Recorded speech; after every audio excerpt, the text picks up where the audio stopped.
T'as dit quelque chose d'hyper intéressant tout à l'heure. Une seule. Oui, une seule. J'ai été choqué de la différence entre la personne que j'avais en visio et la personne que je voyais sur les réseaux. Bonjour, je suis authentique. J'attends rien quand je pose des questions comme ça, j'attends rien. Et d'un coup, en fait, tu projettes sur les autres ce qu'ils peuvent, eux, avoir vécu, alors que dans le fond, tu parles de toi. Ça dit beaucoup sur le fait que les personnes, que vous en l'occurrence, vous intéressez à l'humain. Putain, mais t'as fait super vite. Faut être à l'aise avec ces discussions-là, que tu sois en accord ou en désaccord avec le sujet, c'est pas le propos. Les gens pensent que parler personal branding, c'est raconter sa vie. Oui, bah ça va, d'accord. Je pense qu'il faut conclure avant que je sorte une saloperie. Bienvenue au Next Talk, le nouveau format de l'agence Nextail. Ok. Si on avait été à l'extérieur, ça s'appellerait les... Extérieur. Mais on ne fera pas mais on ne fera pas un format trop long parce que si c'était à rallonge, ça serait un Extensible. extensible, exactement. Ici, on va parler de quoi ? On va parler de personal branding. On va parler de quoi d'autre ? Ah, t'es tellement un animateur. C'est Ça ouf. va. J'avoue. Non, on va parler de personal branding, on va parler de communauté, on va parler d'Instagram, on va parler de comment devenir la référence de son secteur. Et pour ça, j'ai avec moi les autres membres de Nextail, à savoir Emma. Ah. Emma, du coup, Escapez, qui est là depuis une semaine. jusqu'à la fin de mes jours. Jusqu'à la fin de ses jours. Une semaine jusqu'à la fin. Bon, depuis mi-juillet. Je sais même pas quand est-ce que sortira cette vidéo, si elle sortira un jour, mais depuis juillet mi-juillet. 2027. Alors ça fait quoi Hey. d'être là? Bah en vrai, ça fait super plaisir. C'est trop bien. Bonne réponse. Bonne réponse, c'est bon. Je suis encore en période d'essai, donc vraiment tout ce que vous voyez ici est encore sujet à contrainte. Non, vraiment, c'est c'est super intéressant. C'est mieux que ce que j'imaginais encore. Je savais que ça allait me plaire parce que dans le recrutement, ce que vous m'avez transmis, tu vois, comme idée, c'était tout ce que vous prenez au quotidien dans le métier, c'est-à-dire l'authenticité, mettre en valeur les personnes qui viennent ici. Et moi, je savais ce qui allait m'intéresser aussi particulièrement, c'est toutes les expériences des personnes qui viennent ici. C'est passionnant. Chacun vient avec son histoire, chacun a un vécu différent, et c'est extrêmement intéressant d'aller chercher ça pour créer des contenus et les mettre en avant. Et ça, c'est fantastique. Humainement, c'est fantastique. En plus, que moi, c'est un boulot qui me plaît. Donc, en plus de ça, c'est chouette à faire, quoi. Trop bien. Voilà. Et du coup, nous avons aussi avec nous Kevin, Coucou. qui est là depuis 2 semaines. Qu'est-ce que tu veux que je dise? Ah ouais, hein, c'est dur, hein, Ouais, t'as c'est toujours pas te présenter. Et oui, il est quand même passé pour la première fois vraiment devant la caméra, devant la caméra Oui. avec Nextail. Ouais. Avant, tu te cachais. Comme je te disais, moi j'ai fait un moyen métrage qui est parti à l'international. Le making of, je fuyais tellement la caméra qu'on ne sait pas que j'ai fait le film. Parce qu'à chaque fois qu'il y avait la caméra, je disais casse-toi. Donc du coup, il m'a pas mis au montage et du coup, on ne sait pas que j'ai fait ce film. Mais voilà. Ça aurait pu être sympa, un making-of avec que les casse-toi, casse-toi, casse-toi, casse-toi, casse-toi, casse-toi. Et on a Yann aussi, Bien sûr. finalement. Hein, Coucou. notre animateur. Ah ouais, j'ai pris direct le poste d'animateur sans le vouloir. Ok, d'accord. Tu l'as un petit peu voulu quand même, sans vouloir. Non, j'ai dit, j'ai des questions. Attends, on commence à tourner, on va parler de quoi? Non, si on a un programme, on a 200 questions hyper détaillées, on sait exactement où on va aller. T'as dit quelque chose d'hyper intéressant tout à l'heure. Tu as dit... Une seule. Oui, une seule, le reste c'était pas ouf, mais ça c'était pas mal, c'était, tu sais, quand tu parlais sous la contrainte. T'as dit que les personnes qui venaient ici, elles avaient quelque chose de différenciant, chacune d'entre elles. Mhm. Et c'est ça qui est fou, c'est que la plupart des personnes, et notamment la plupart des entrepreneurs, ils voient ce que les autres font, mais ils disent, ouais, mais moi, je suis pas spécial. Moi, j'ai pas ce truc différenciant que les autres, ils ont. Est-ce que ça, pour vous... Spoiler, c'est faux. Spoiler, c'est faux. Et justement, qu'est-ce que vous avez avec toutes les personnes qu'on a rencontrées, est-ce que ça, vous pensez que foncièrement, il y a des personnes qui sont totalement des mecs lambda et non... Désolé, petite private joke. Oui, parce que Kevin est un mec lambda. Mais... Tu sais que je l'avais pas. Hein. Elle a oui, elle a rigolé, rigolé, t'avais fait quoi, private là, joke, je suis en mode attendez, il y a un truc que j'ai loupé. Ok, ça y est, j'ai. Non. Ouais. Mais donc, est-ce que vous pensez foncièrement que il y a des personnes qui sont lambda et qui n'ont rien à raconter, qui ne peuvent pas être différenciées, qui ne peuvent pas être reconnues pour leur singularité et pour leur expertise, etc.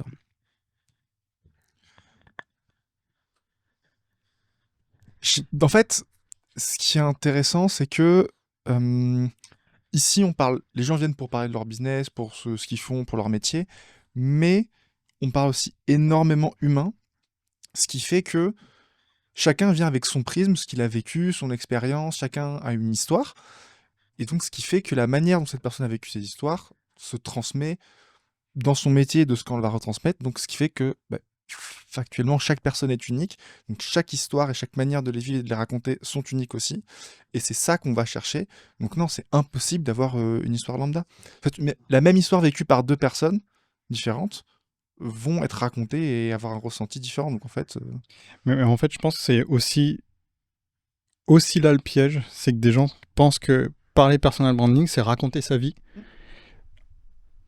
Moi, je dirais pas là. En fait, je dirais plutôt que forcément, tout ce que tu sais faire, toutes les valeurs que tu peux apporter, toute ton expérience, etc., forcément, ça passe par ce que tu as vécu. Mais si tu veux que ça parle aux gens, c'est pas une histoire de moi je, et quand moi il m'est arrivé ça, et quand moi. À la limite que ça serve d'exemple, mais l'exercice tout simple, c'est de raconter éventuellement ce que tu as vécu, mais en transformant le jeu en tu. Et d'un coup, en fait, tu projettes sur les autres ce qu'ils peuvent, eux, avoir vécu, alors que dans le fond, tu parles de toi. Si par exemple, je dis j'ai été dans une relation toxique, par exemple, tu peux aussi raconter exactement la même chose, mais en disant quand tu es dans une relation toxique, et tu déroules ce que tu as vécu, sauf que d'un coup, tu parles aux gens et tu apportes de la valeur aux gens. Et le personal branding, je pense qu'il y en a trop qui pensent que c'est raconter leur vie, mais qui mettent pas la bonne forme dessus. Et des fois, ça prend pas. Donc, voilà. Tu dis ça prend pas. Est-ce que justement, tu vois, de poster tous les jours, ça suffit pour percer et développer du personal branding?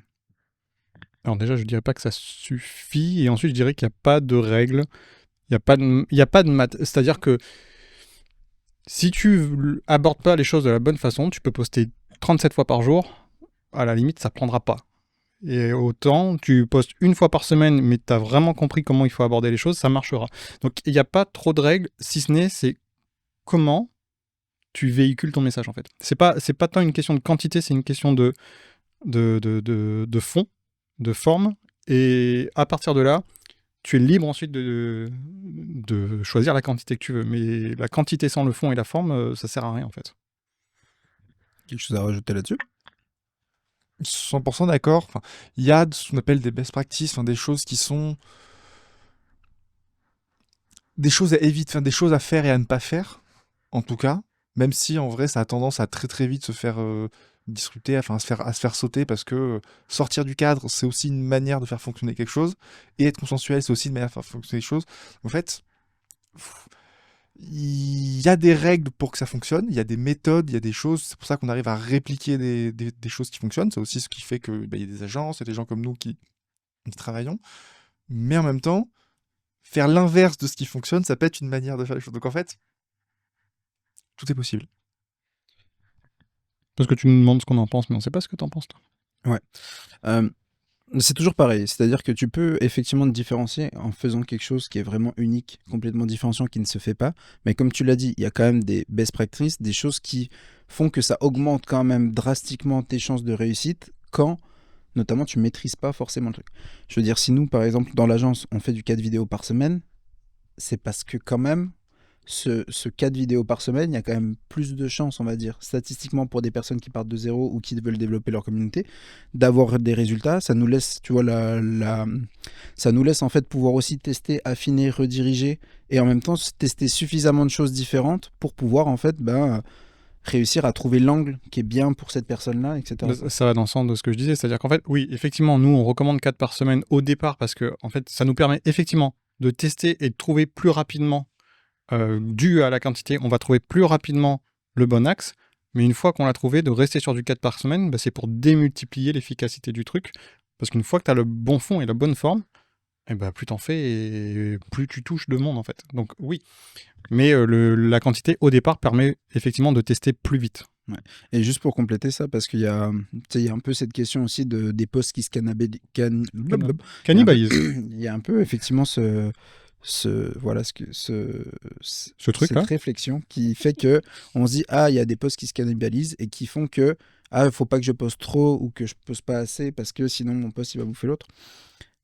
Ça, pour avoir lu pas mal de choses sur Instagram, c'est Pas vrai, ça se cannibalise pas. Là, cannibalise pas, je l'aurais pas. Change de mot. Non, j'aime bien ce côté se manger les uns les autres, je trouve ça assez intéressant. Mais je rigole, Emma. Parce que Emma est en train de te dire, attends, je bosse Je avec suis les encore en cannibales, ça période marche. d'essai. J'aime le steak. Non, tout ça pour dire que les posts ne se cannibalisent pas. J'arrive T'arrives pas. à Je ne pas la faire. Cannibalisent pas, non, jamais. Mais par contre, c'est la régularité, ça, c'est quand même quelque chose qui est quand même foncièrement impactant parce que depuis tout à l'heure, là, on parle en fait, de faire grossir des communautés, d'être visible. Mais il y a quelque chose qu'il ne faut pas oublier, c'est que la plupart des personnes qui viennent nous voir, c'est des entrepreneurs qui veulent développer leur personal branding. Et le personal branding, quand tu veux développer ton image de marque pour qu'il y ait des répercussions sur ton business, sur ta visibilité, sur tout ça, c'est quand même un jeu de long terme. Et ça, si tu viens pour... Enfin, je veux dire, si tu fais en mode une fois ou que tu fais une vidéo par mois de temps en temps, c'est pas là-dessus que tu deviendras mémorable et que tu seras différenciant ou qu'on se souviendra de toi. Avant que tu répondes, enfin, tu peux même répondre. Vu qu'il n'y a personne en régie, je suis obligé d'aller vérifier que tout tourne correctement. Ça, c'est J'arrive, mais tu peux répondre. Vas-y. En fait, c'est que si tu veux du personal branding, il faut que tu prennes de la place. À un moment ou à un autre, il faut que tu t'exprimes, il faut qu'on te voit. Donc, il faut de la présence. La régularité, ça aide.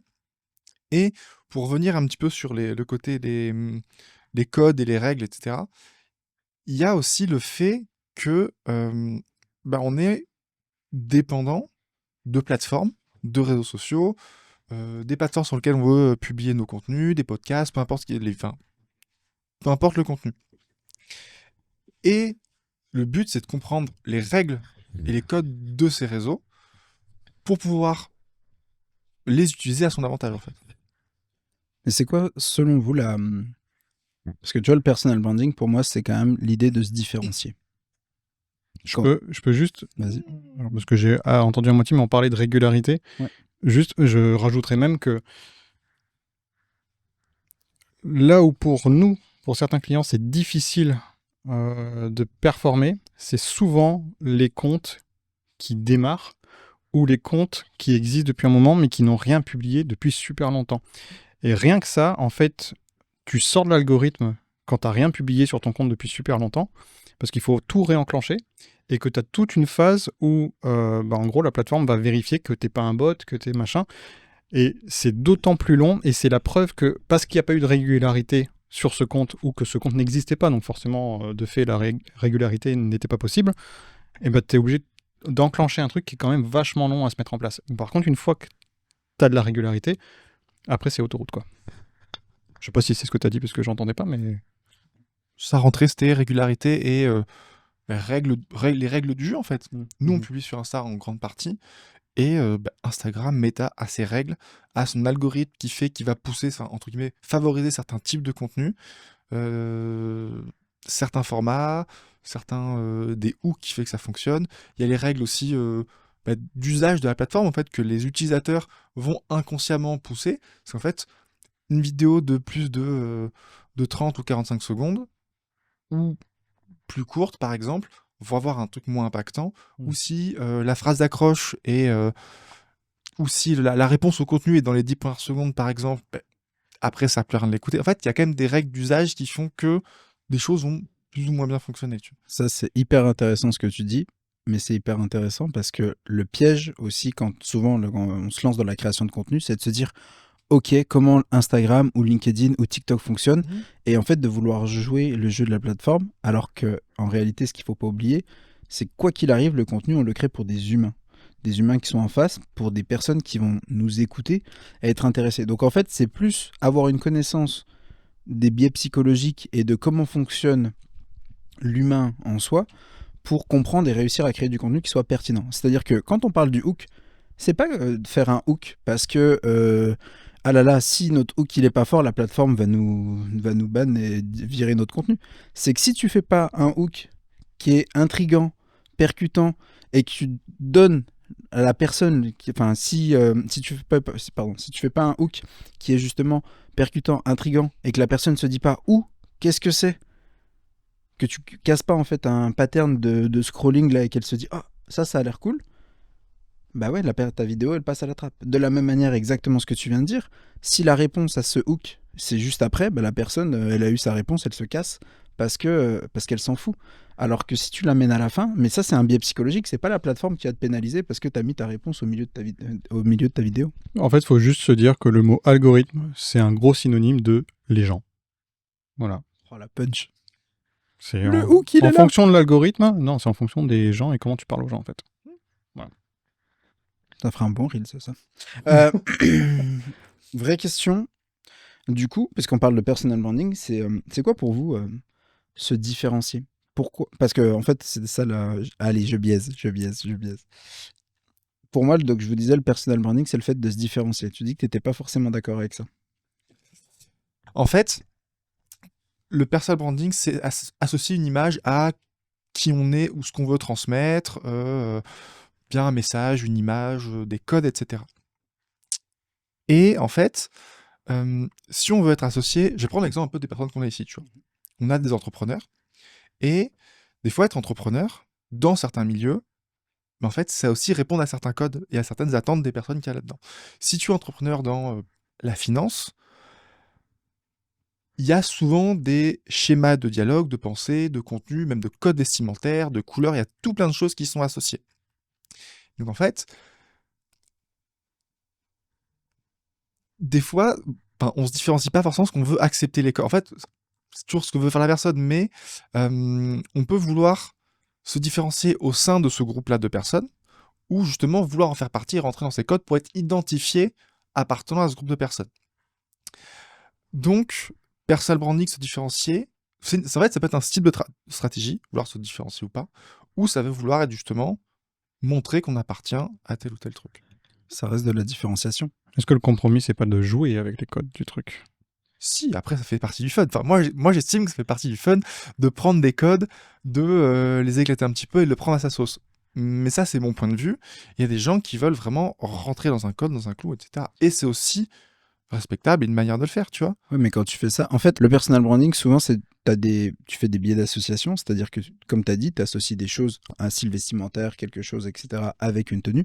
Le fait que là, on soit posé de chill, etc., qu'on soit dans la tenue qu'on est pour faire un podcast vidéo, on n'est pas en costume cravate, comme tu dis, et en même temps, on n'est pas non plus en string à poil, parce que c'est pas du tout la même orientation de ce qu'on fait. Alors que on a dû s'habiller pour le podcast. Mais bon, on travaille, chacun a ses tenues de travail qu'il souhaite. Tout ça pour dire que ça, c'est comme tu dis, c'est des éléments que tu vas associer pour renvoyer une image particulière. Mais ça n'empêche pas que tu te différencies. Le personal branding, pour moi, quand on parle de personal branding, on parle vraiment de quels sont tous les éléments qui composent ton être, avec lesquels tu vas pouvoir jouer aussi, mettre en avant plus ou moins, qui vont projeter en fait cette image de toi, mais qui doit être ta réalité. C'est ça qui est hyper dur. La plupart des gens qui viennent nous voir, c'est pas qu'ils ont un problème de se dire on arrive à voir qui je suis. C'est pas ça. Le vrai problème, c'est fou, toute la communication que je fais jusqu'à maintenant, ça me ressemble pas. Et donc ils viennent faire du personal branding pour se dire aidez-moi à transmettre sur les réseaux la vraie personne que je suis. C'est fou quand ils pensent. Mais en même temps, c'est la difficulté principale que les personnes ont. Parce que c'est hyper complexe d'être conscient de toutes les associations, comme tu disais tout à l'heure, que tu dois mettre en place pour réussir à traduire l'entièreté d'une personne. Je te fais un exemple tout bête. Moi, j'adore le voyage, j'adore l'entrepreneuriat, comprendre les systèmes business, etc. J'adore ma compagne.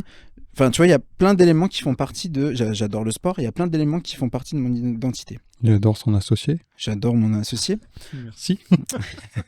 Mais pour le traduire ça Oui, on s'en fout. dans ton contenu, quand tu dois le traduire dans ton contenu, que ce soit sur un post LinkedIn, que ce soit sur une vidéo Instagram, tu peux pas mettre tout ça. Et quand tu regardes le travail qu'on a fait, petite dédicace à Buffett, Miss Buffet Froid, quand on a fait un travail de photographie, c'est comment on arrive à constituer, tu vois, l'image en photo avec des accessoires, avec des choses, etc., qui en soi ne sont pas naturelles. Je me trimballe pas avec un globe, tu vois ce que je veux dire, parce que j'aime le voyage. Par contre, de mettre dans le décor un globe derrière moi, une malle de voyage, quelque chose, ça va traduire cette idée du voyage. Et c'est ça qui est difficile, c'est qu'en fait, il faut que nous, et c'est ce qu'on fait en tant qu'agence, en fait, on arrive à aller chercher les éléments personnels de chaque personne, l'histoire, l'anecdote, l'expérience que la personne a vécue, qui va traduire sa personnalité et son authenticité en vidéo. Et c'est ça qui est dur, mais ça permet de se différencier quand tu fais ça. Moi, je vais prendre l'exemple de Blanche. Blanche qui est un peu une de nos clientes historiques quand même. Moi, quand j'ai fait mon audit avec elle et que j'ai regardé son compte Insta où il en était avant qu'on bosse ensemble,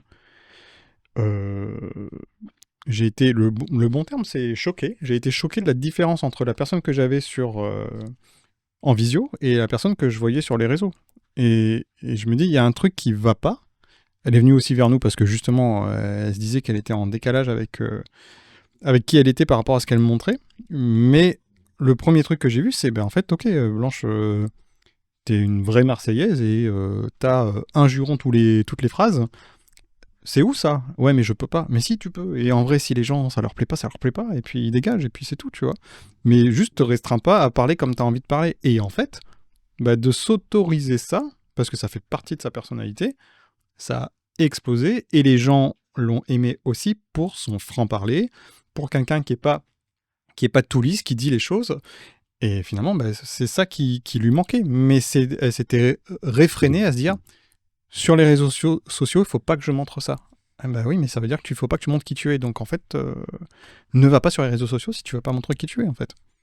Ouais, tu soulignes la bonne chose. En fait, pour moi, le personal branding, c'est comment tu fais de manière, et je fais exprès, artificielle, pour souligner les traits de personnalité que tu as, pour que tu paraisses vraiment authentique.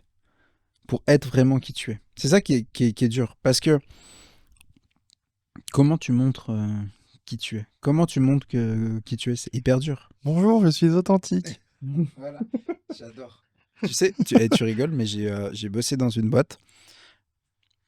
J'ai commencé à m'associer dans une boîte où ils disaient non, mais là, il faut qu'on soit authentique. Red flag. Tu peux pas dire comment on fait pour être authentique. À partir du moment où tu réfléchis à ton authenticité, c'est que t'es pas authentique. Donc c'est juste, voilà, tu fourches sur Cannibal, c'est de l'authenticité, je veux dire. C'est des éléments. C'est drôle que tu fourches là maintenant. Ouais, ça aurait été énorme. Je suis trop dégueu. Parce que j'ai quand même dit Cannibal et j'ai pas tenté le cannibalisme. Mais en fait, c'est sorti de son contexte, ça va être incroyable. J'ai pas tenté le cannibalisme, mais. et si tu savais.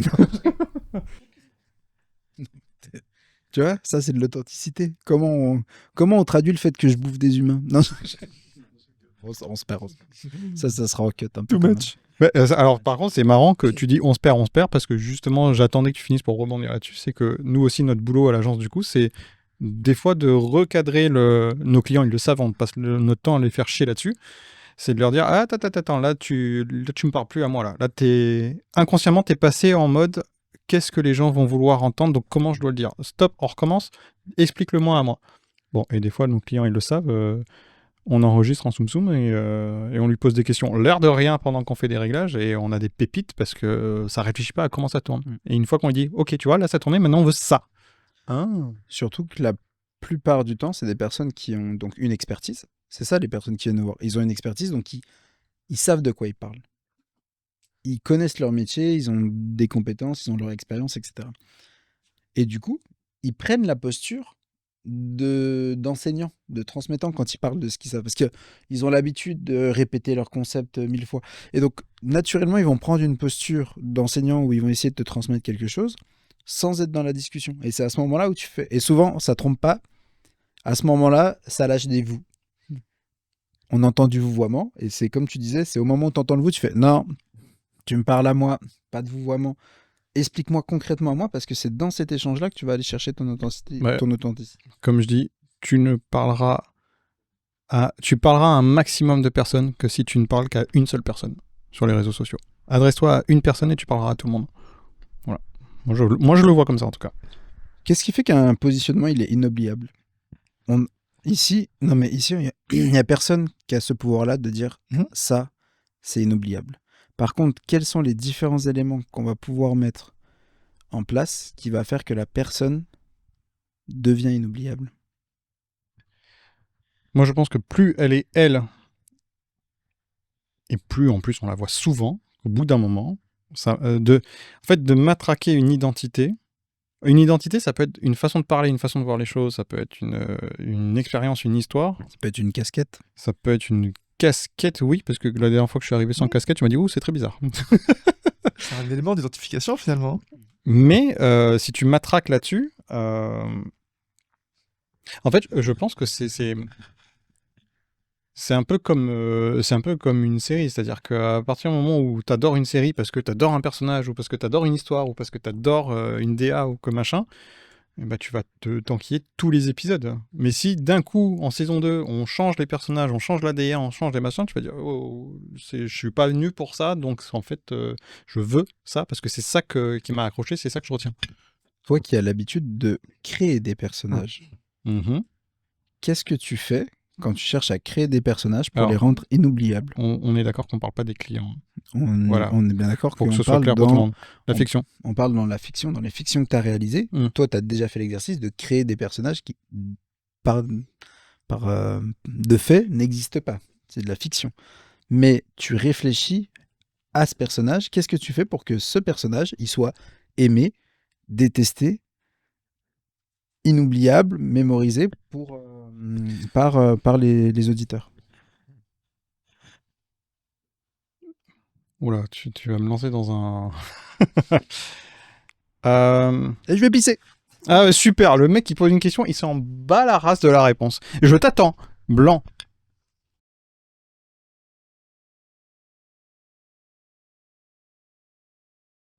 Le mec qui pose des questions pièges auxquelles lui-même ne répond pas et il se casse. Incroyable. En même temps, je réfléchis, je profite. Les toilettes sont à 3 km. Ça va être très long. Non mais au-delà, non mais même, je vais même pas couper en vrai. Mais voilà, j'étais en train de te répondre. Putain, mais t'as fait super vite. Incroyable. Il est pas du tout à l'épicé, c'était juste pour créer un happening en fait. Bref, je disais que en fait, le problème de ta question de qu'est-ce qui rend inoubliable, c'est que ça me donne l'impression que la réponse va ressembler à c'est quoi la formule magique. Alors pour moi, qu'il n'y en a pas. Tu vois, cette question n'a pas de réponse parce que ça reviendrait à donner une formule magique qui n'existe pas, une recette à appliquer qui n'existe pas. Maintenant, sur ta question de comment créer un personnage, etc., en tout cas, moi, ce que je fais, c'est le personnage doit avoir, du coup, j'y reviens, doit avoir un objectif et aussi un besoin. C'est-à-dire qu'en gros, en tant que spectateur, l'objectif est évident parce qu'il est exprimé, mais le besoin, toi, en tant que spectateur, tu dois le ressentir sans que la personne ne le sache encore, le personnage ne le sache. Et ce qui va faire le personnage et ce qui va faire qu'il est inoubliable, c'est la transformation. C'est de partir, de vouloir poursuivre un objectif, puisque en fait c'est le moteur, si le personnage n'a pas d'objectif, il n'y a pas de moteur, donc l'histoire n'avance pas. Le personnage a un objectif, mais en fait, sa poursuite de l'objectif va travailler à transformer le besoin qu'il ignorait avoir en quelque chose. Et du coup, de quoi il passe, d'où il vient et où il arrive en termes de transformation personnelle, c'est ça qui fait que le personnage est inoubliable. Je prends un exemple tout bête. Walter White, dans Breaking Bad, son objectif, c'est de mettre sa famille à l'abri et de faire de la masse de thunes. Sauf qu'en vrai, ce qu'on comprend, c'est que son besoin, c'était d'être reconnu, de reprendre une position de force, etc. Et que il s'est transformé en un giga-chad de la mettre du deal et du machin. Et une fois qu'il arrive à là, il se rend compte qu'en fait, il a fait ça par égoïsme. Et que c'était pas son objectif était faux parce qu'en fait, il réprimait son besoin. La transformation. Et du coup, je sais pas si c'est là que tu voulais m'emmener, mais que nous, en termes d'agence, c'est ok, ils ont un objectif, ça fait partie d'ailleurs des questions de l'audit qu'on a, c'est quoi ton objectif à court, moyen, long terme, sauf qu'on a énormément de questions dans notre audit qui sont des questions détournées pour aller voir, en fait, c'est quoi le besoin et comment on va transformer cette personne pour... Qu'est-ce qu'elle a pas encore senti, ou c'est que nous, on va trouver le truc où l'emmener au service de son objectif, mais son objectif va changer. Généralement, l'objectif change le temps de la de péter sur les réseaux, l'objectif finit par changer. Mais nous, il faut qu'on détecte, en fait, ok, elle est qui cette personne et c'est quoi le besoin et sur quoi on doit travailler pour l'aider à se transformer. Parce que si elle se transforme, son business va se transformer, sa communauté va se transformer, ses objectifs vont se transformer. Voilà, c'était un test de philo. Super réponse. Oui, intéressant. Si tu me dis, c'est pas du tout ce que je voulais. Non, y a pas... j'attends rien quand je pose des questions comme ça, j'attends rien. Non, moi je fais juste un parallèle dans ce que tu dis, parce que ça, au final c'est un peu ça. C'est si on te pose la question de c'est quoi la recette idéale pour faire un gâteau qui me plaît, il n'y a pas de recette magique et recette miracle qui dit voilà la recette où tout le monde te plaît.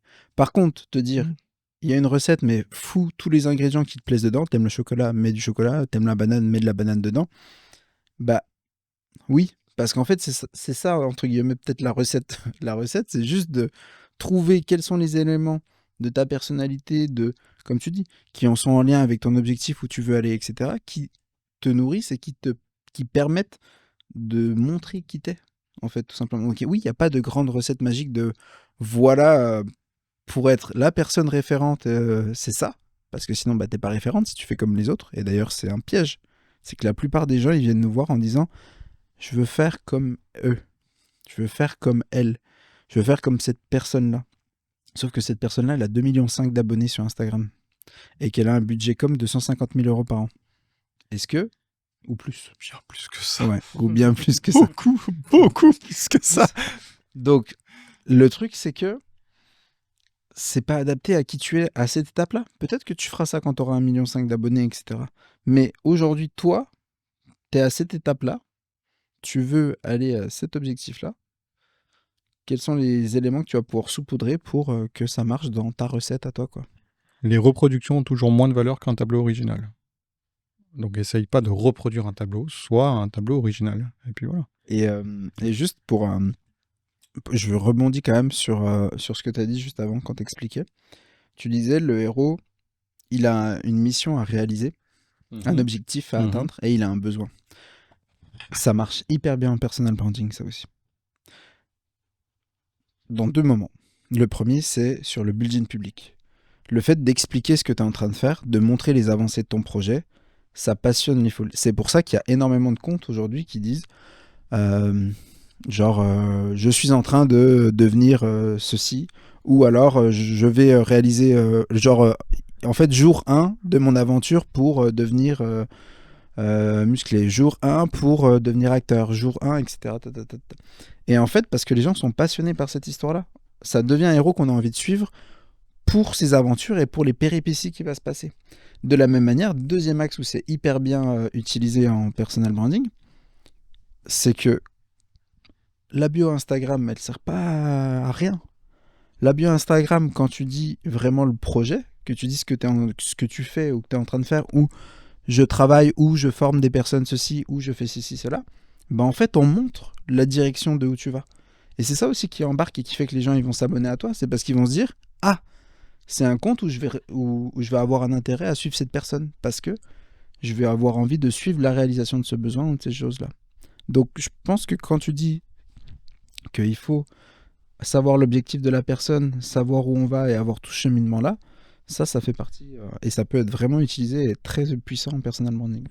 D'autant qu'en fait, l'objectif affiché de la personne sur les réseaux sociaux doit servir le besoin des gens qui regardent. Tout à fait. Voilà. Moi, j'ai une question à te poser. Je te prends un peu au dépourvu. Et tu es sous période d'essai. Attention à ce que tu réponds. Non, en vrai, on a fait un recrutement pas très conventionnel, en vrai. Hein, on a fait un recrutement foireux, d'accord. un process de recrutement, je voulais dire. Pas le fait que toi tu sois là, mais un process de recrutement. C'est-à-dire donc pas de CV, pas de lettre de motivation et un questionnaire à remplir à rallonge. Mais est-ce que toi, ça t'a dit quelque chose de nous? Je sais que tu me connaissais un petit peu, malgré tout, mais est-ce que toi, puisqu'on parle de personal branding, est-ce que toi, ça t'a donné une identité de ce que nous, éventuellement, on véhicule? Complètement, parce qu'en fait, pour donner du contexte sur le process de recrutement, il y avait un questionnaire avec pas mal de questions. Si je peux me permettre, avant ça, il y avait quelque chose que toi, tu n'as peut-être pas vu, mais qui nous a servi, c'était une vidéo où on disait, pour être recruté, commente team. Je ne te dis pas le nombre de messages qu'on a eu qui disaient, j'ai super bien regardé la vidéo, comment on fait pour recruter? Bah ça, je peux dire que c'est un premier filtre. Où c'est que je vous envoie mon CV, ma lettre de motivation, alors que dans la vidéo, on disait qu'on n'en voulait pas? Bah non, désolé. Premier filtre. Déjà, j'ai passé le premier filtre d'avoir utilisé mon cerveau jusqu'à la fin. Et donc, pas mal de questions. Moi, alors, contexte, c'est que je viens quand même d'un milieu des écoles de commerce, de grands agences de com, de gros groupes, de grosses boîtes, où les process durent entre 3 et 6 mois pour certains. Tu as un premier entretien de screening avec une RH pour connaître tes dispos, un peu voir le truc. Un second entretien avec le manager. Dans la plupart des cas, un cas pratique pour tester tes compétences, une présentation du cas pratique et des fois même encore un autre entretien avec le +1, +2. Ça dure 6 mois. C'est très très très long et c'est très impersonnel parce que même si on te pose quelques questions sur qui tu es, est-ce que tu aimes bien certaines choses, finalement ça va pas très très loin. Donc, ici, ce qui était intéressant avec vous, c'est que en fait, il n'y avait pas de CV, l'expérience entre guillemets, c'était pas ce qui était privilégié, c'était vraiment l'aspect humain et avec des questions qui étaient assez personnelles même dès le départ sans qu'on se connaisse. Et donc moi de recevoir ce genre de questions d'une entreprise finalement, ça dit beaucoup sur le fait que les personnes que vous en l'occurrence vous intéressez à l'humain. Et que pour vous c'est le profil de la personne. Est-ce que vous vous projetez de travailler avec telle personne, avec tel type de personnalité? C'était ça que vous recherchez, parce que c'est ce type de personne-là que vous voulez mettre en face de vos clients, en face de vous le matin en vous levant. Est-ce que vous allez dire, je peux manger avec cette personne et passer un bon moment aussi, tu vois. Donc moi, ça m'en disait beaucoup. Alexandre Astier. Oui, bah ça va, d'accord. Complètement. Alexandre Astier, j'adore qu'il sort cette phrase du coup dans un podcast dans Hot Ones qui dit « Moi, je ne veux plus travailler avec des connards. » Du coup, le lien avec manger... Non, mais je ne veux pouvoir travailler qu'avec des gens avec qui je ne pourrais aller manger et ne pas travailler avec des connards, etc. Et c'est super fort. Et moi, je suis 1000% aligné avec ça. Et c'est pour ça que, personnellement, quand je vais passer les entretiens, je fais autant passer un entretien aux personnes que je vais voir que je reçois l'entretien. Parce qu'en fait, aucunement envie de travailler avec des gens sur lesquels je ne verrai pas passer quasiment toutes mes journées.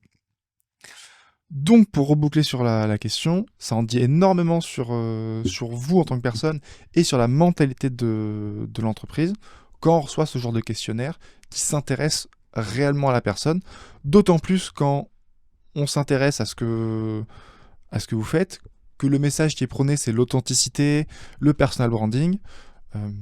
En fait, c'est cohérent, en fait. Il y a deux choses, c'est marrant, c'est quand tu as dit un truc, c'est oui, on allait choisir la personne qu'on allait projeter devant nos clients aussi. C'est vrai que c'est une réflexion qu'on s'est fait en cours de route, puisqu'on a vu plein de profils, on a vu d'autres profils qui étaient assez intéressants. Et en fait, on s'est posé une question en disant, ok, mais est-ce que tous les profils qu'on a vus là, avec qui on se sentirait en confiance de dire, s'il y a un événement avec nos clients, une soirée et tout, on n'a pas de problème à envoyer la personne?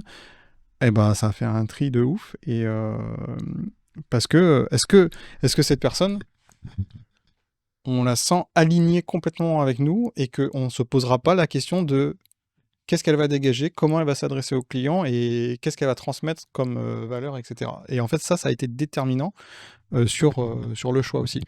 Et deuxième chose, c'est aussi que, justement, tu dis que on a posé des questions très personnelles. On a eu des retours, je sais plus si toi tu l'avais fait, mais on a eu des retours qui disaient waouh, c'est quand même une grosse session psychologie, remise en question, etc., de remplir ce questionnaire-là. Et après coup, tu t'es rendu compte que dans ces questions, on avait énormément emprunté aux questions qu'on a dans les audits pour nos clients. Donc voilà. Exactement.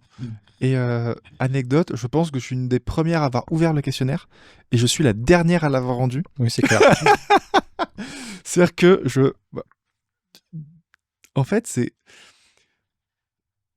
Après, moi, c'est ma manière de penser, mais je veux pouvoir donner la meilleure réponse de moi-même. Du coup, je réfléchissais beaucoup trop des questions qui finalement n'avaient peut-être pas lieu d'être autant réfléchies.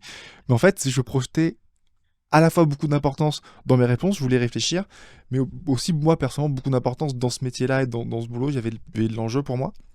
Du coup, j'ai pris un temps fou à réfléchir. C'était abusé. Ah oui, je Après- crois que tu as envoyé à H-4 ou un truc comme ça, des clôtures du truc, C'est- un truc du genre. Pas impossible. Après, là, je rebondis aussi sur deux choses sur ce que vous avez dit. Le questionnaire, effectivement, il y avait des questions personnelles, mais pas personnelles. En fait, l'intérêt, c'était pas d'aller chercher l'intimité. C'était pas gratuit. le- C'était le- pas du personnel juste pour rentrer dans la vie privée des gens. Exactement. Parce qu'en fait, on est dans une logique où le métier qu'on fait, si on regarde foncièrement, on n'a pas besoin d'énormément de hard skills. C'est pour ça, moi je comprends complètement quand tu es dans un recrutement comme ce que tu as fait, avec des grands groupes, où en fait tu as plusieurs éléments, des cas pratiques, etc., sur des compétences, faut des compétences réelles que tu dois valider. Là, ce qu'on cherche, c'est pas des compétences en hard skills, on est clairement sur du soft skill, on est sur du savoir-être, et on est sur de l'écoute active. Foncièrement, écoute active et savoir-être, c'est le 80% du taf. 80% du taf. Comment tu évalues ça avec un CV? Comment tu évalues ça avec une lettre de motivation? C'est impossible. Jeune cadre dynamique, non? Ça fonctionne pas. C'est exactement ça, ouais. Donc, en fait, c'est aussi pour ça. Et il y a eu énormément de questions qui ont été posées. On a même posé des questions qui étaient un peu loufoques, du style « tu préfères qui des deux associés ?» Voir juste comment les personnes aussi étaient à l'aise. Est-ce qu'elles le prenaient avec légèreté? Est-ce qu'elles le prenaient pas avec légèreté? Ça veut pas dire qu'on cherchait un type de réponse particulière. Il y a des personnes qui n'ont pas été à l'aise avec cette question, d'autres qui ont été très à l'aise avec ces questions. Mais en fait, c'est sur l'ensemble de ces questions-là, ça donne comment dire, un premier aperçu, un premier filtre du type de personnalité qu'il y a. Ce type de personnalité, c'est ça qu'on recherchait. C'était plutôt ça qu'on recherchait en termes de profil. Ensuite, tu as parlé de cas pratiques, mais nous, on a réalisé 2 cas pratiques. Le premier cas pratique, c'est que pendant l'entretien, c'est toi qui as posé les questions. C'est pas nous. Donc nous, ça nous a donné des éléments sur la préparation, le type de questions sur lesquelles tu étais, toi ou les autres candidats, à l'aise d'aller. On parle quand même de sujets, on parle de tout. Donc des personnes qui, c'est bête, mais qui vont venir sans oser parler de salaire, sans oser parler de certaines thématiques qui sont en fait juste des discussions qui sont pas faciles de manière... Je sais pas pourquoi tu rigoles. de manière... Parce que quand t'as dit parler de salaire, je me souviens qu'on fait les 2 heures d'entretien à la fin et que, enfin, limite à se dire bon, bah c'était cool, on va passer justement au cas pratique, caméra, etc. Et tu me regardes, tu dis mais t'as pas posé de questions pour le salaire? C'est ça. Parce que, en fait, tous ces éléments-là, c'est des questions de... On va dans des sujets qui sont aussi engageants auprès des clients, parce que ça leur touche à leur identité. Forcément, faut être à l'aise avec ces discussions-là, que tu sois en accord ou en désaccord avec le sujet, c'est pas le propos. C'est est-ce que la discussion qu'on est en train de faire va servir la personne en face. Donc, on est obligé de voir si les personnes qu'on recrutait, elles étaient à l'aise avec ça. Et ensuite, on a fait un deuxième cas pratique, qui était d'interviewer l'un de nous deux. Pourquoi ? Parce que là, ce qu'on cherchait à évaluer, c'était l'écoute active. Donc, au final, même si notre process, il n'était pas du tout conventionnel, ça permettait, nous, d'évaluer très précisément les compétences qu'on cherchait. Et au début, on a eu plus de 300 candidatures. Et aujourd'hui, on est très heureux que tu aies rejoint la team Nextail. Une première semaine qui s'est très bien passée. C'est ça. Est-ce qu'on finit là-dessus ? Bah, c'est bien, non ? On est sur un truc positif. Et je pense qu'il faut conclure avant que je sorte une saloperie. Je pense Ok. qu'on finira pas mieux. Hein. Ça marche. Juste pour ceux qui connaissent, qui nous connaissent pas et qui ont découvert, j'espère que vous avez passé un bon moment. Donc c'était Nextalk, c'est le premier épisode d'un nouveau Donc format. c'est officiel, c'est Nextalk. Ouais, bah oui, Ok, ça on me va va, pas très perdre de temps avec ça, c'est Nextalk. Donc premier format de cette discussion à 3 pour là. Est-ce qu'il y en aura peut-être, on sera à 4, à 2, à 1, on verra. Mais en gros, c'est un format un peu les coulisses en interne de Nextail, donc une agence de personal branding pour entrepreneurs et un studio de podcast à Montpellier, où le but, c'est de positionner les entrepreneurs comme la référence. Si jamais ça t'intéresse, n'hésite pas, on mettra un petit lien en bas de la vidéo. A plus. Bye bye.